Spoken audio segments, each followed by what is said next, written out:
Hey everyone, and welcome back for another deep dive. You guys know we love to get into the weeds here, and today is no exception because we're diving headfirst into the world of stablecoins. We're going deep. We are. And we're mainly looking at this State of Crypto 2024 report from A16's Crypto. It's a good one.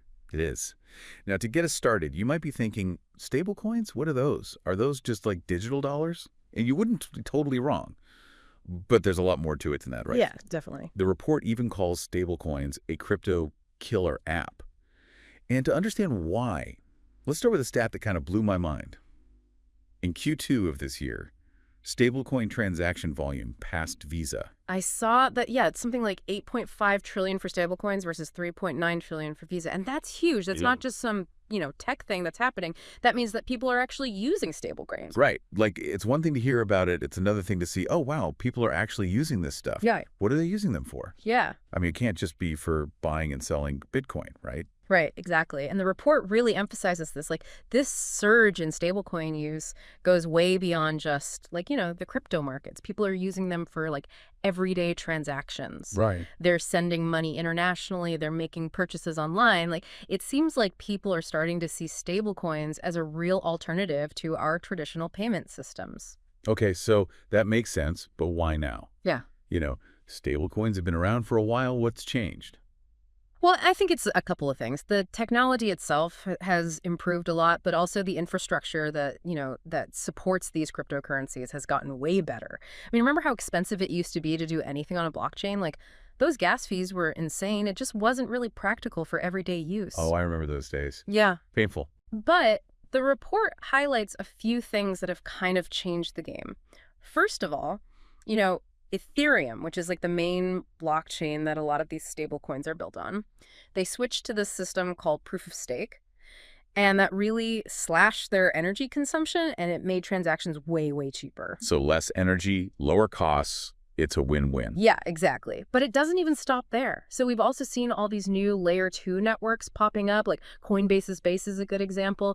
And you can almost think of these as express lanes that are built on top of the Ethereum network. Okay. So they're, they make things super fast and even more affordable. It's like adding more lanes to a highway so traffic flows faster. Exactly. And to top it off, Ethereum rolled out this upgrade called Dencun that basically increased efficiency even more. So you can think of it as okay, we've got these express lanes. Now we're optimizing the traffic flow on those express lanes. Okay, all this tech talk is really fascinating, but I want to bring it back down to earth for a second.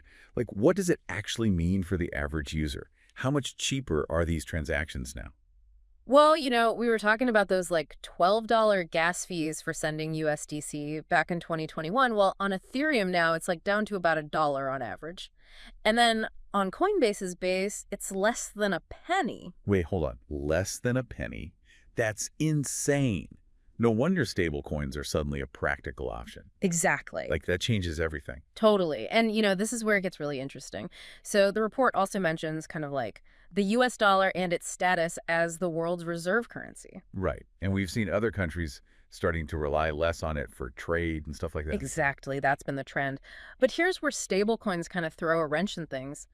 Ironically, they could actually end up strengthening the U.S. dollar's position globally. Really? How does that work? Well, over 99% of stablecoins out there are pegged to the U.S. dollar. So every time someone in, say, Brazil uses USDC to buy something online, they're essentially using digital dollars. So it's almost like we're extending the reach of the dollar into this new digital age. So they're kind of like little digital ambassadors for the U.S. dollar. You could say that. And their influence, it's growing. Even within traditional finance. Did you know that stablecoins are now a top 20 holder of U.S. debt? Wow. Ahead of some countries. Yeah. That's wild. It's crazy. It just shows you how fast this space is moving. You know what I mean? What seemed like this niche experiment a few years ago is now a significant player in the global financial system. Okay, so I'm starting to see why the report calls stablecoins a killer app. But what does all this really mean for the average person? Are stablecoins going to change our lives? I think that's the million-dollar question. And I think, it's still so early, but the report kind of hints at the potential impact this could have. As more people start using stablecoins, it could have these ripple effects on the economy. Like we could even see it show up in things like inflation or interest rates down the line. Inflation and interest rates. Okay, now you're really making me think this is bigger than just like a tech thing. Totally. And, we haven't even talked about the potential beyond payments. So the report mentions things like DeFi, which is decentralized finance. And basically, you can think of it as like rebuilding all of our traditional financial services, but on the blockchain. And guess what plays a huge role in that world? Stablecoins, I'm assuming. You got it. Because they bring stability and predictability to this world that can be incredibly volatile, right?